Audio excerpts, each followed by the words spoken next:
안녕하세요. 소리의 가치입니다. 구독과 좋아요, 알림 설정 부탁드려요.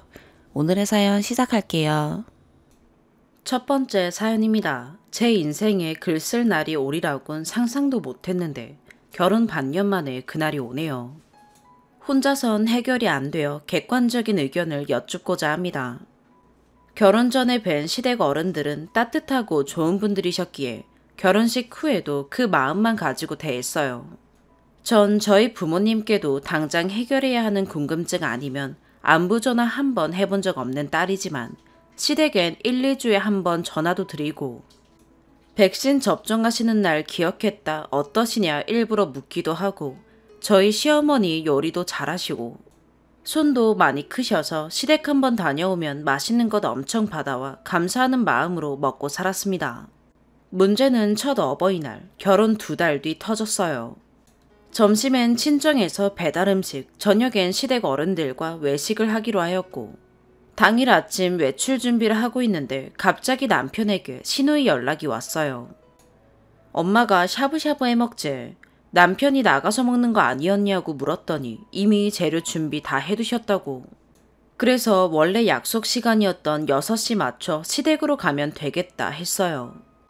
친정에서 점심에 과일 먹고 나니 4시 정도가 되었고 저희 엄마가 빨리 가라 하셔서 일단 나온 후에 차로 40분 거리인 시댁 동네로 가 남편이 결혼 전 다니던 미용실에서 머리를 잘랐어요.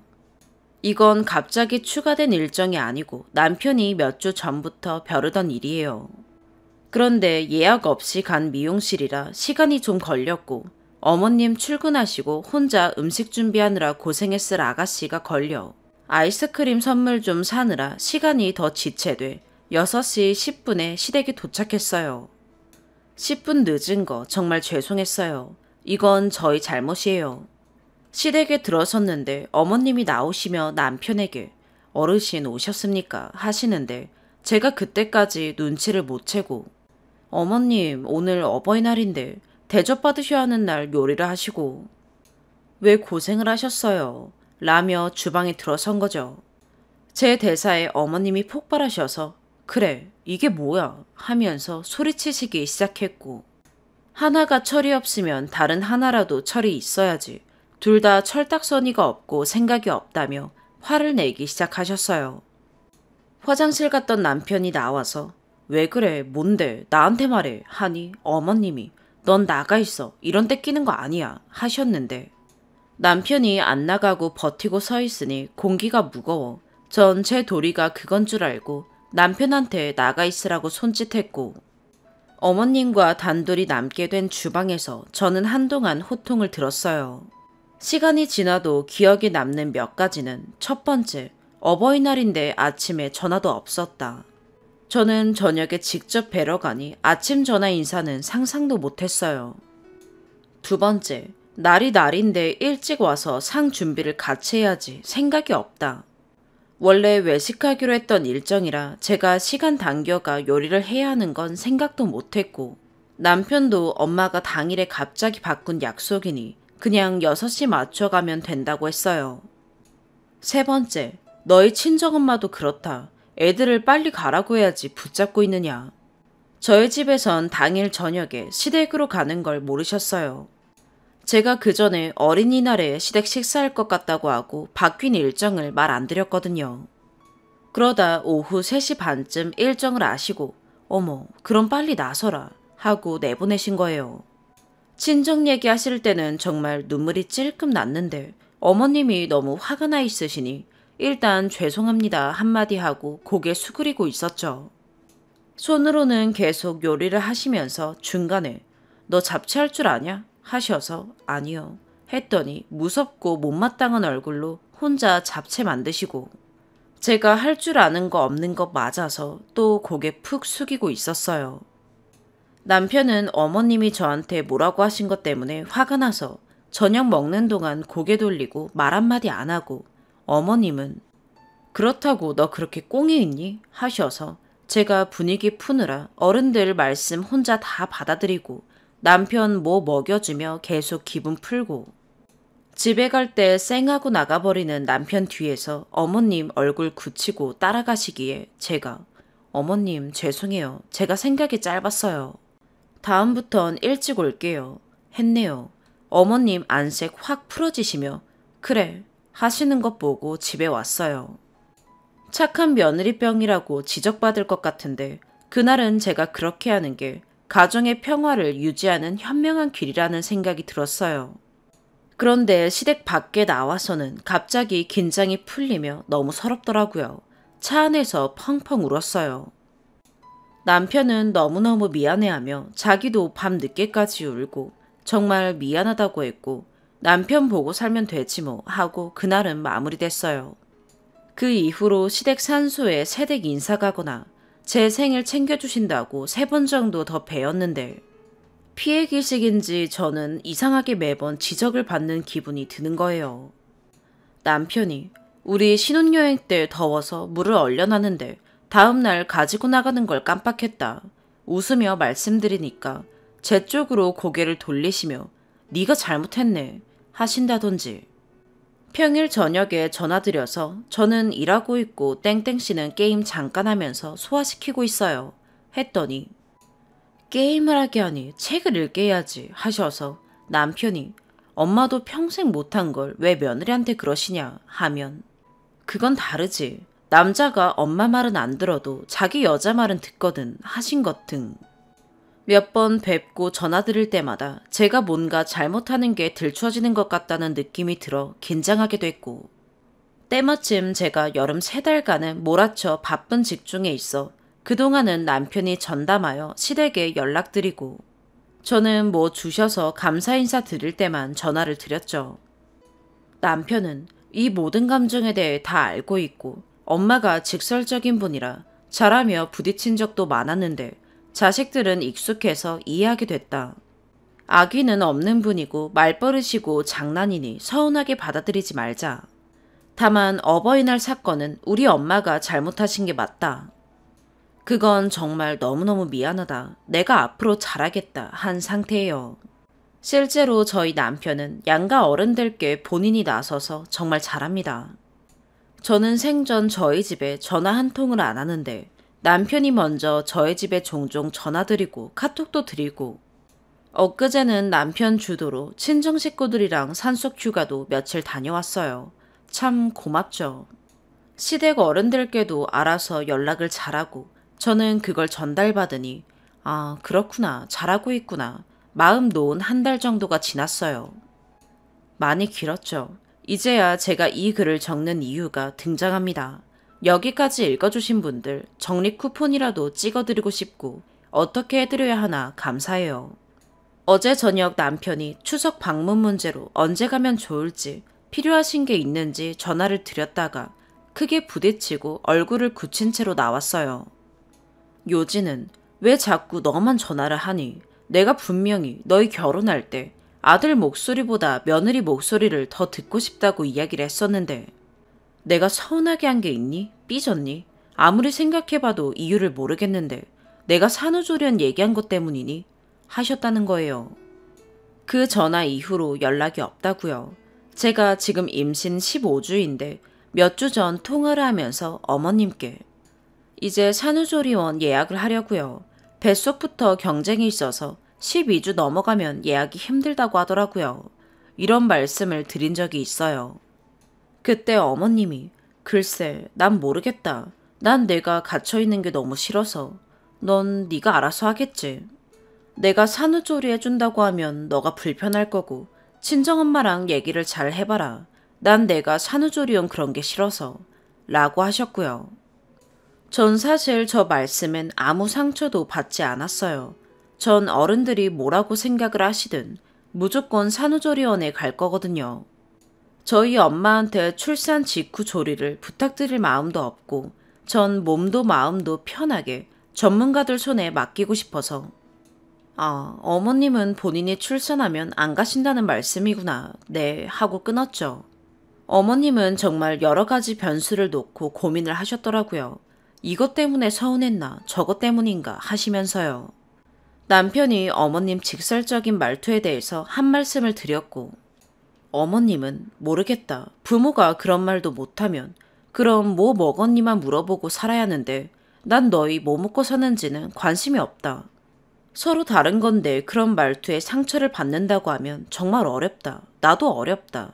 하시고 이번 주 토요일 어머님 생신으로 점심 식사를 하기로 했던 것 오지 말라 하시고 끊으셨대요. 서운해서 그런 거 절대 아니고 어머님도 추석 준비로 바쁘시고 새아가도 연휴 내내 일해야 하는데 왔다 갔다 하기 힘들다고 오지 마라 하셨다네요. 참고로 저는 빨간 날 일을 합니다. 전 많이 당황했고 일을 어쩌나 하는 와중에 남편이 저한테 어머님께 전화 좀 드려주지. 추석 문제는 먼저 전화해서 좀 여쭤주지. 라며 서운하다 하여 난 우리 엄마한테도 평소에 연락 안 한다.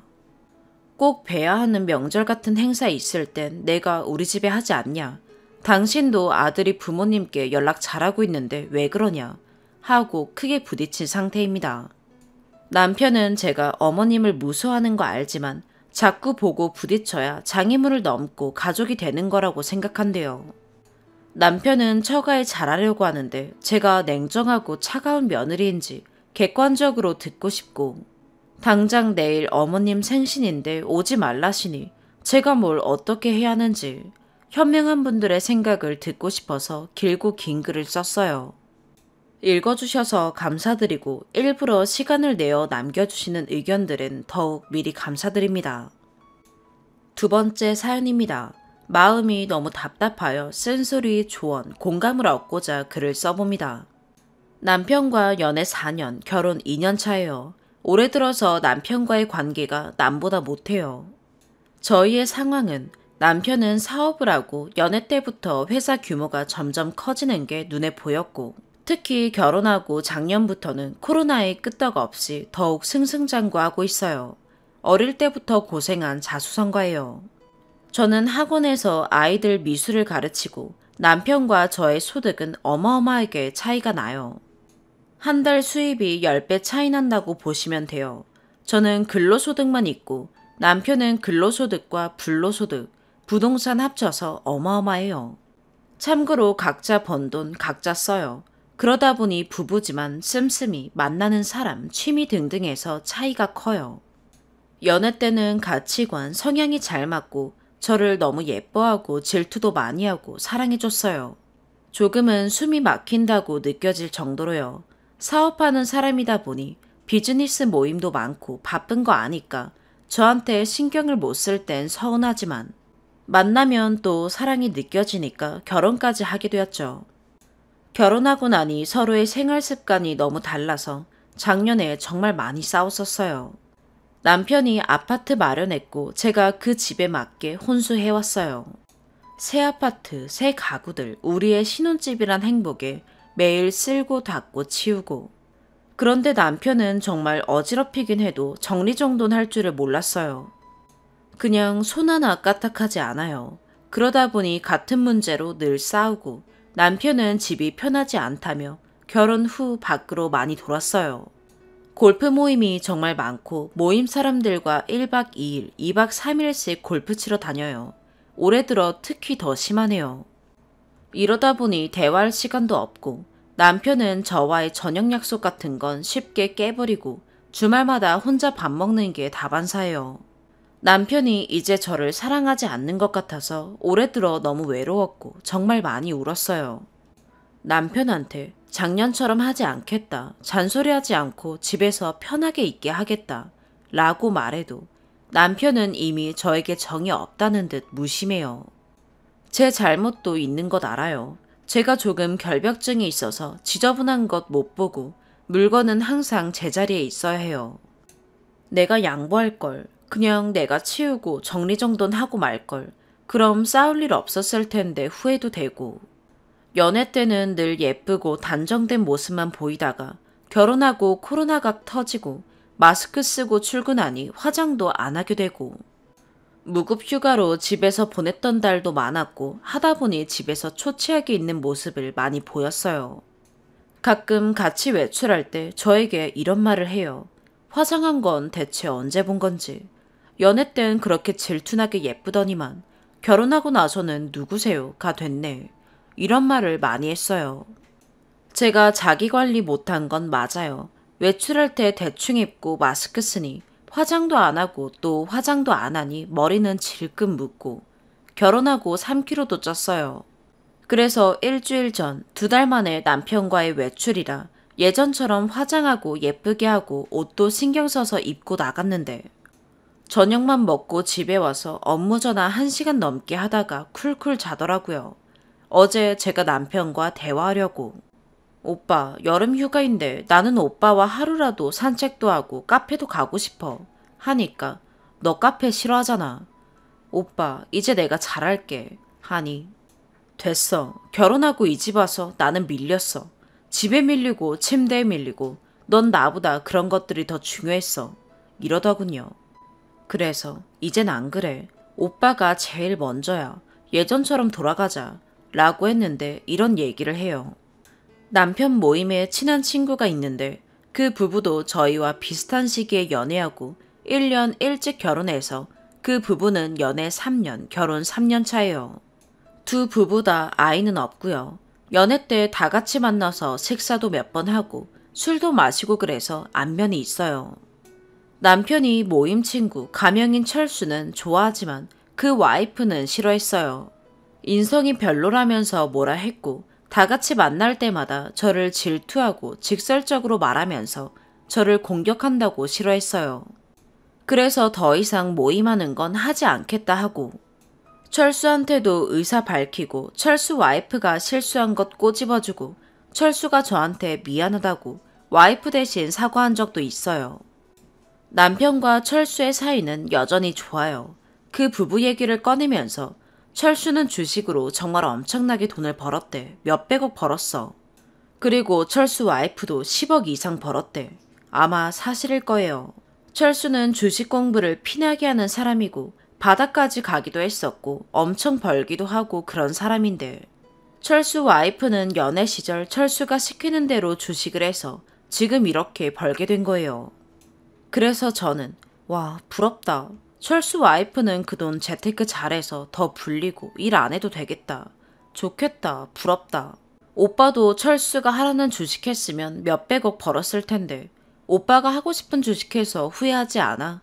했더니 난 괜찮아. 그러더니 저를 철수 와이프와 비교하더라고요. 철수 와이프 예전 같은 행실 안 하고 철수한테 정말 잘한대. 철수 와이프도 정말 열심히 살았지. 이러면서 저를 나무라듯 넌 보수적이고 너가 경제시장에 무지하다고 그러더군요. 그리고 열심히 안 살아서 제가 가난하다는 식으로 말을 해요. 맞아요. 제가 보수적이고 무지해요. 결혼 전부터 적금만 넣었고 그 적금 만기되어서 결혼자금 사용했고 지금도 월급에서 쪼개고 쪼개서 다시 적금 넣고 있으니까요. 그치만 저도 아이들 가르치며 일하고 있고 제 돈 제가 벌어서 생활비도 내고 가계부도 쓰며 월급에 계획 있게 사치하지 않고 쓰고 있어요. 남편이 골프에 거의 미쳤으니까 나도 같이 해보고 싶다는 생각은 해봤지만 장비며 레슨비며 제 월급에서는 감당이 되지 않으니 포기했어요. 남편에게 기대고 싶은 생각도 없고요. 제 형편에 맞게 쓰고 있어요. 그리고 집순이라서 한심하게 보는 것도 같아요. 연애 땐 옷도 추리닝만 입고 화장도 하지 말라고 했던 사람인데 제가 사교적인 것보다 집에만 있는 사람이라서 더 좋다고 하고 집에만 있고 어디 나가지 말라고 딴 남자들이 친절하게 구는 건 딴 마음이 있어서라고 늘 그랬던 사람이었는데 철수 와이프는 결혼 전에 백화점 명품관에서 일을 하고 결혼하고 그만두었다고 해요. 그런데 그 와이프는 열심히 살아서 몇십억 번 것처럼 말하고 저는 열심히 살지 않아서 적금 조금씩 넣고 모아둔 돈도 없는 것처럼 얘기해서 조금 당황스러웠어요. 저는 근로소득만으로 돈을 모으고 있는 것이고 그 와이프는 불로소득으로 벌게 된 것인데 말이죠.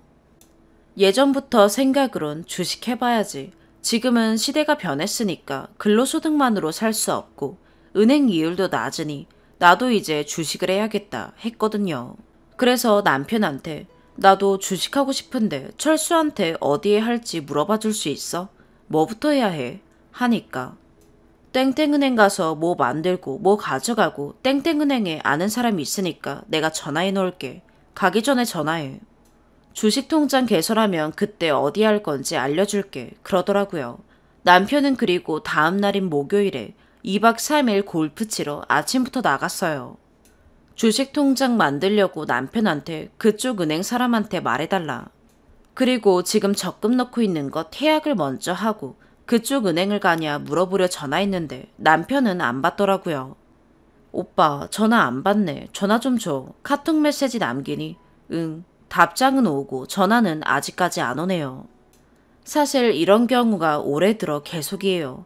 평소에 기대거나 해주길 바라는 성향이 아니에요. 독립적이에요. 주식에 대해 문외한이라 남편에게 물어본 것은 인정해요. 여름 휴가인데 남편과 데이트도 못하고 남편은 휴가 내내 골프 치러 다니고 모임 사람들과 카드 치다 새벽에 들어오고 늘 연락 두절이고 올해부터 정말 더 심해졌어요. 남편과의 관계가 소원해지고 사랑이 느껴지지 않아서 어떻게 이 시기를 잘 해결해 볼까로 고민했는데 다른 사람의 와이프와 비교를 당한 후부터 자존감도 너무 낮아지고 남편이 날 한심하게 보는 것 같아서 어쩔 줄 모르겠어요. 남편이 더욱 낯설고 어렵게 느껴지고 눈치가 보여요. 남과 비교하는 순간 불행해지는 걸 알기 때문에 저는 제 삶에 감사하며 제 방식으로 열심히 살자는 가치관이 있는데 가장 내 편이라 생각한 남편이 남과 저를 비교하는 순간 제가 믿었던 제 가치관들이 보잘것없고 현실이 우울해지고 미래가 두려워져요. 저희 부부의 관계는 저만 손 놓으면 되는 걸까요? 연애 때 4년간 싸우기도 많이 싸웠지만 서로가 정말 소중했고 행복했고 저를 많이 사랑하는 게 느껴졌어요. 자신은 쉽게 변하지 않는 사람이라 생을 마감할 때까지 변하지 않는다는 말을 제가 너무 믿어서 지금 상실감이 큰 걸까요? 이혼 생각을 해도 두려워요. 친정부모님께서는 빚 없이 딱 2분의 노후 준비만 되신 상태이시고 저 결혼하고 나서 고향으로 내려가셔서 시골 생활 하고 계세요. 연로하신 부모님께 이혼 얘기 꺼낼 수 없어요. 이혼하고 제가 살 곳도 없고요. 미련하고 의지 박약인 제가 너무 싫고 자꾸 자기 혐오에 괴로워집니다. 저도 마음의 문을 닫고 ATM기로 생각하며 살면 될까요? 새벽에 잠 못 이루고 답답함에 끄적였어요. 3번째 사연입니다. 어디에 터놓고 이야기할 곳이 없어 황망한 마음에 두서없이 적었어요. 작은 아들이지만 마지가 큰아들 역할을 못하여 대소사를 챙기며 맏며느리처럼 지내고 챙겼어요. 하지만 시부모님은 큰아들에게 모든 물질적 지원을 아낌없이 하셨고 저희는 결혼 때부터 1원 한 장 받은 것 없이 시집살이하며 시조카 엄마 역할, 맏며느리 역할 다 하다가 극적으로 분가 후 지내고 있습니다. 오래전 이혼한 큰며느리에게 대여서 둘째 며느리에게는 절대 잘해주지 않겠노라고 당당히 이야기하시는 시부모님과 그럼에도 불구하고 세상 둘도 없는 효자 남편 덕분에 피눈물 흘리며 우울증, 공황장애, 강박증, 불안증 등으로 약을 달고 살아요. 수시로 안 좋은 생각을 하다가도 친정 부모님과 아이들 생각하며 지내왔어요. 지금 생각해보면 왜 그리 저자세로 지냈는지 제가 참 바보 같네요. 분가 후 월세, 전세, 악착같이 살다가 내 집을 장만하게 되었어요. 그 과정에서 대출에 착오가 생겨 잔금 중 300이 부족했던 저희는 그동안 친정 부모님께서 여러 차례 도와주셨던 부분이 있어서 이번엔 금액이 큰 게 아니므로 시부모님께 지푸라기라도 잡는 심정으로 남편이 빌려달라고 부탁드렸지만 단번에 거절당했어요. 그 후 남편이 크게 충격받았는지 시부모님과 의절하겠다고 하더군요. 집으로 돌아와 못 마시는 술을 마시며 우는 남편을 보자니 안쓰러워서 어떻게든 관계를 회복해보고자 시댁에 제가 다시 가서 한 번 더 간곡하게 요청드리고 당신 아들이 영 끊는다고까지 하더라. 급해서 그러니 그냥 달라는 것도 아니고 빌려주시면 안 되겠냐. 여지껏 한 번도 도움받은 게 없으니 한 번만 도와달라. 며칠 뒤 대출 완성되면 드리겠다. 이것 때문에 집 날아간다. 라고 요청했으나 저 역시 거절당했어요. 참고로 그동안 시댁에 저희가 드린 돈이 수천이었으나 돈 한 푼 없고 그동안 큰아들에게 돈 해주고 못 받은 게 하도 많아서 작은아들에겐 못 준다며 연 끊어도 상관없다고 딱 잡아떼시더군요. 큰아들이 중요하고 작은아들은 왜 이리 차별하시냐니 큰아들은 이혼해서 그러신 거래요. 그럼 저희도 이혼하면 작은아들 좀 도와주실 거냐고 물으니 이혼해. 이혼하면 누가 무서워할 줄 아냐? 이혼해. 라고 고함에 욕설을 들었어요.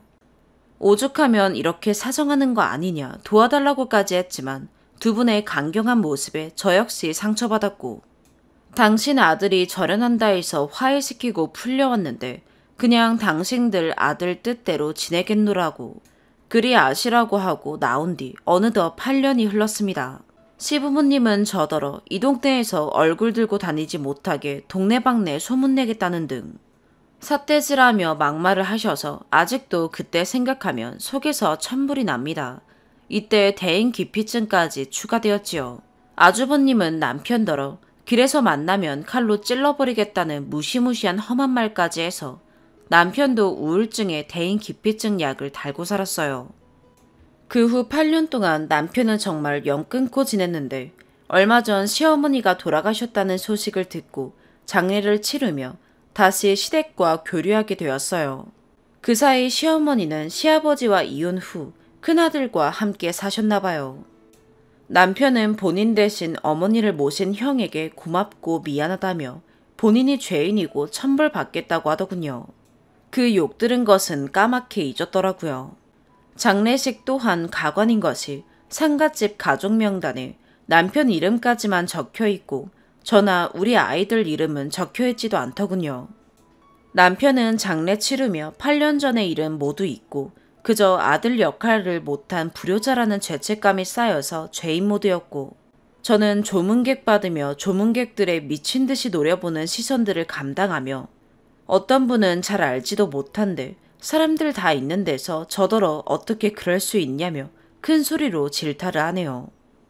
어머니를 보내고 죄책감에 정신 못 차리는 남편에게 신경 안 쓰게 하려고 혼자 뒤집어 쓰고 온갖 질타를 홀로 감당했고 옆에 남편은 없었어요.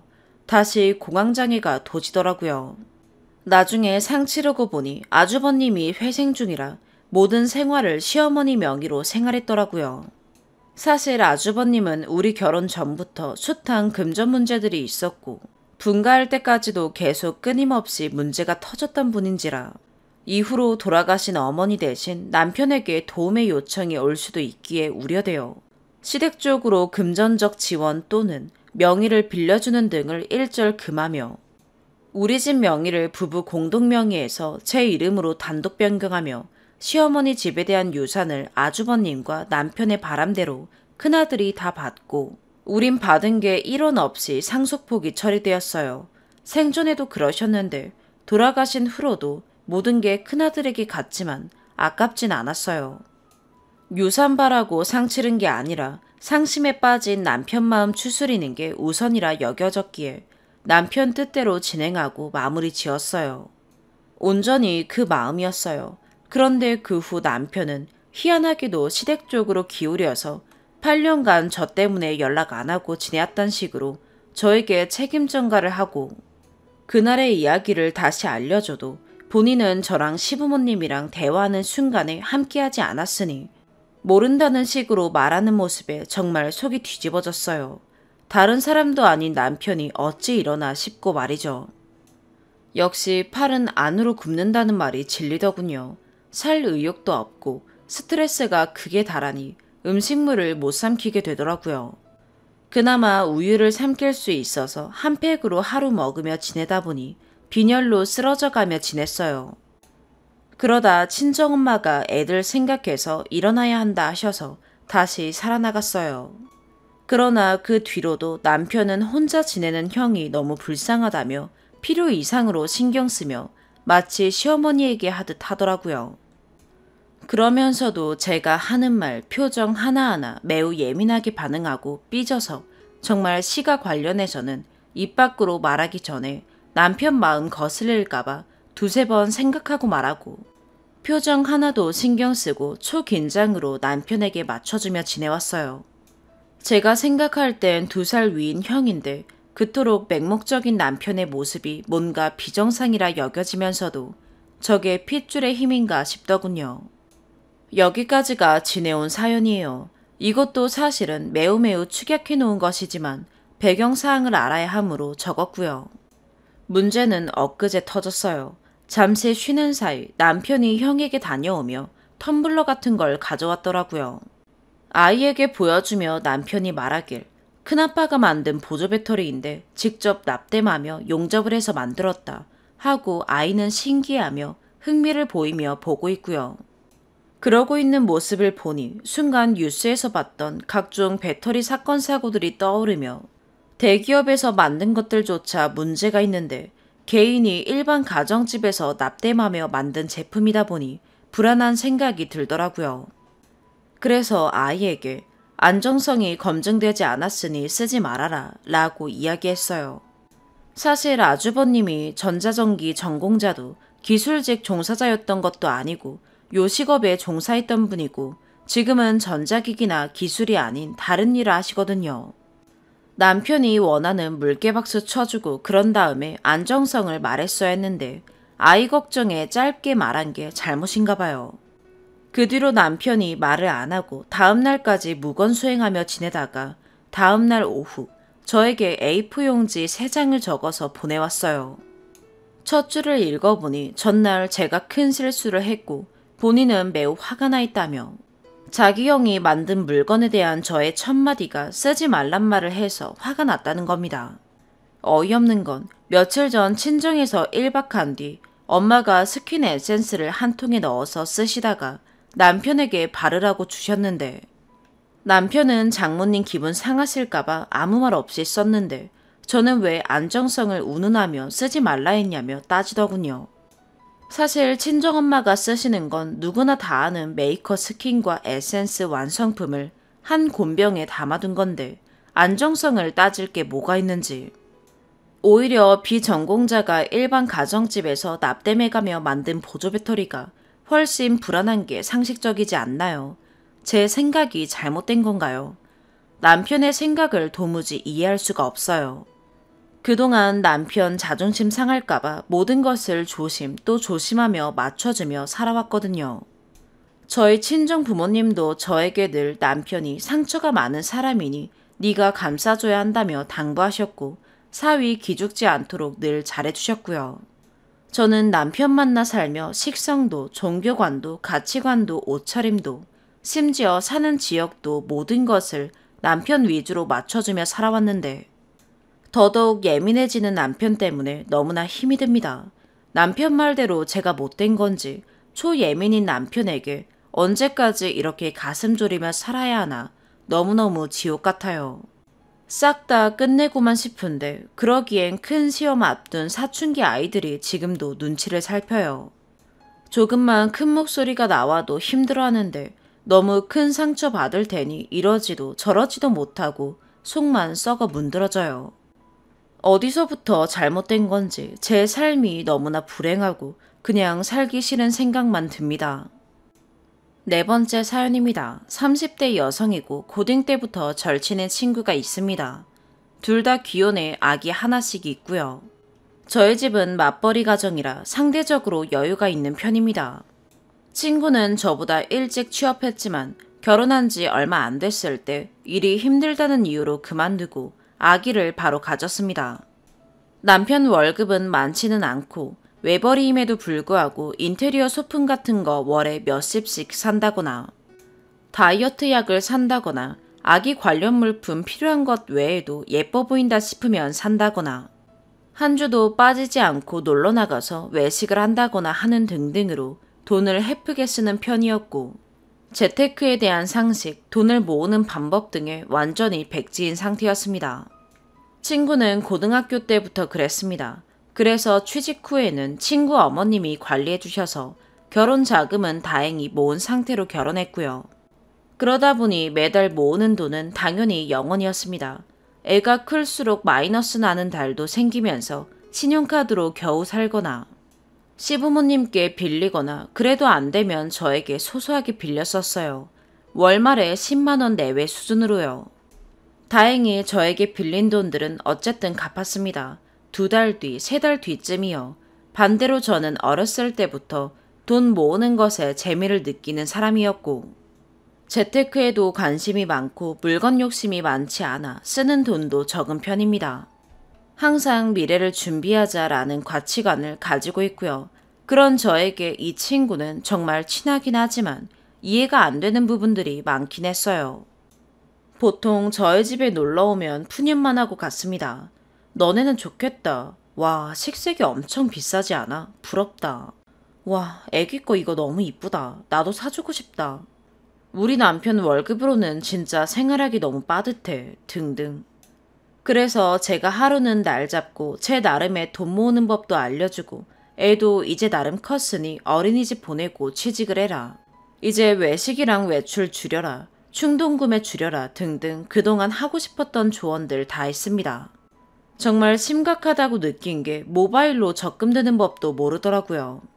남편이 돈 관리한다고 자긴 해본 적도 없고 은행 앱도 깔아본 적도 없대요. 그래서 혹자는 주제 넘는다 라고 생각들 만큼 하루 종일 알려주고 냉정하게 얘기해줬습니다. 그랬더니 그날 하루는 정말 심각한 표정으로 이제부터 모아야겠다 결심하더니 실제로 적금 통장 만들더라고요. 근데 그것도 몇 달뿐, 몇 달 10만 원씩 모으더니 도저히 생활비가 빵꾸가 나서 안 되겠다고 해지했고, 해지한 날 꽁돈 생겼다면서 장난식으로 얘기하면서 아웃백 외식 가더라고요. 그래서 그냥 제 스스로 포기하자고 생각했습니다. 그러던 중 친구 남편이 5개월 전 코로나로 인해 실직을 했습니다.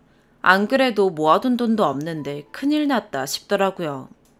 한편으로는 이제 좀 정신 좀 차리겠지 싶었는데 처음에만 슬퍼하고 불안해하더니 아기가 답답해한다는 이유로 매주 놀러 다닌다는 것은 여전하고, 식비든 뭐든 줄이지도 않고 제가 이제 네가 취업할 때가 진짜 왔다고 했는데 아기 어린이집 종일반 보내는 게 너무 짠하고 점심만 먹이고 하원시키고 싶은데 그거 봐주는 회사가 없지 않냐면서 계속 핑계만 대는 것 같더라고요. 결국엔 퇴직금 금방 써버리고 시댁에서 지원 좀 받더니 그래도 모자란지 결국 저에게 어제 저녁 울면서 300만 원만 빌려달라고 전화가 왔어요. 2달 뒤까지 갚겠다고 해서 솔직히 냉정하지만 2달 뒤 어떻게 갚을 수 있는데? 라고 했더니 우물쭈물 하더니 그때까진 남편이 취직할 수 있을 거고 어쩌고. 솔직히 정상적인 사고를 가진 친구가 갑자기 사정이 생겨 300만 원 빌려달라고 하면 흔쾌히 빌려줬을 겁니다. 그런데 이 친구는 정말 그동안 고칠 기회가 많았고, 제가 그렇게 얘기를 했는데도 대책도 없이 돈 쓰다가 이렇게 남의 돈 빌리러 다니니까 솔직히 화가 나더라고요. 그런데 그 와중에 어제도 카톡 프사가 바뀌어 보니 교회로 나갔다 왔더라고요. 물론 나갈 때마다 뭐 도시락을 싸고 다닐 수도 있고 생각보다 돈이 많이는 안 나갈 수도 있는 건 압니다. 그치만 그런 심각한 상황에서도 나가 놀고 그날 저녁에 돈 없다고 울면서 전화한 상황이 상상이 되면서 진짜 빌려주기 싫었습니다.